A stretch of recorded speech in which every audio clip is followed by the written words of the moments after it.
नाजरीन, अवामी न्यूज़ में खबरों का सिलसिला जारी है। हम आपको जामशोरों से खबर देते चले। वज़ीर आला सिंध की जानिब से रुकन सिंध असम्बली मलिक असद सिकंदर को ज़िले जामशोरों में बारिशों में रेन एमरजेंसी के हवाले से ज़िले जामशोरों का फोकल पर्सन मुकर्रर करने के बाद रुकन असम्बली मलिक असद सिकंदर की जानिब से दरबार हाल जामशोरों में अहम इजलास मुनक्कद किया गया है। इस हवाले से मजीद बता रहे हैं जामशोरों से रबनवाज शाह अपनी इस रिपोर्ट में। जिला जामशोरों में बारिशों में रेन एमरजेंसी के हवाले से जिला जामशोरों का फोकल पर्सन मुकर्रर करने के बाद रुकन सिंध असम्बली मलिक असद सिकंदर की जानिब से दरबार हाल जामशोरों में अहम इजलास मुनक्किद हुआ।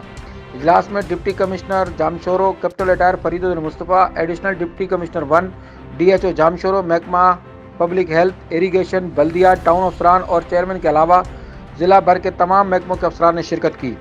इजलास में महकमा मौसमियात की जानिब से इम्कानी बारिशों से निपटने के लिए और बारिश का पानी निकालने के बारे में मुतल्लिक़ा अफसरान को सख्त हिदायत दी गई और साथ साथ DC ऑफिस में शिकायती सेल काम करने का फैसला किया गया। इस मौके पर मलिक असद सिकंदर ने कहा कि इम्कानी बारिशों से निपटने और निकासी आब का बेहतर इंतजाम करने के लिए वज़ीर आला सिंध ने मुझे ज़िला जामशोरों का फोकल पर्सन मुकर्रर किया है। इसलिए मैंने आज ज़िला भर के अफसरान के साथ मुलाकात की और उनको हिदायत दी ताकि ज़िला के मुख्तलिफ इलाकों में जल्द से जल्द निकासी आब का पानी निकाला जा सके। जश्न आज़ादी जे पुरमुसरत मौके ते ऐं मुबारकबाद जे इश्तिहारनि जी बुकिंग जारी आहे। राब्तो कंदा 0308316188। मज़ीद खबरों और तफसीलात के लिए विजिट करें हमारी वेबसाइट www.awamiNewsHD.com।